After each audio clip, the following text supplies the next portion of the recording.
günlərdə vədələşin. Mənim sizə tövsiyəm budur. Bu vədələri verin ki, biz də bir xidmət edəcəyik.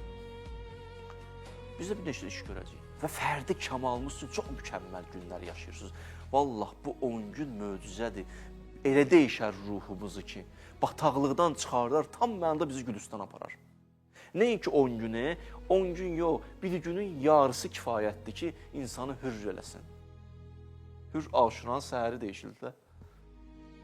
Bir neçə saat kifayətdir ki, deyişilək. Elə əziz günləri, saatları yaşayırsınız vallah. İrfanda cəzb və suluk adlı bir mövzu var. Nədir bu? Cəzb budur ki, bir anda Allah bəşəri götürür, haralara aparır.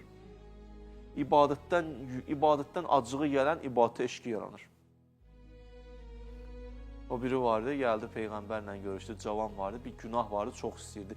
Peyğəmbər əlini qoydu bunun ürəyinin üstünə, dedi, Allahümmə təhhir qəlbəhu.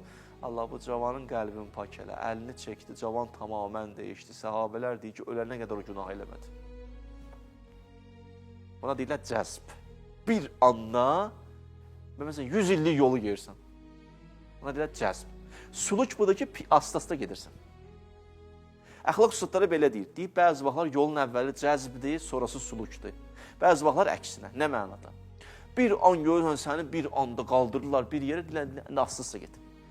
Bir əksin ola bilər. Asılsa çalışırsan, günahdan çəkinirsən, bir vaxt tutur səni o abu hava. Nəsim küləyi deyir sənə, birdən götürürlər, aparırlar səni mənəvi səmalara.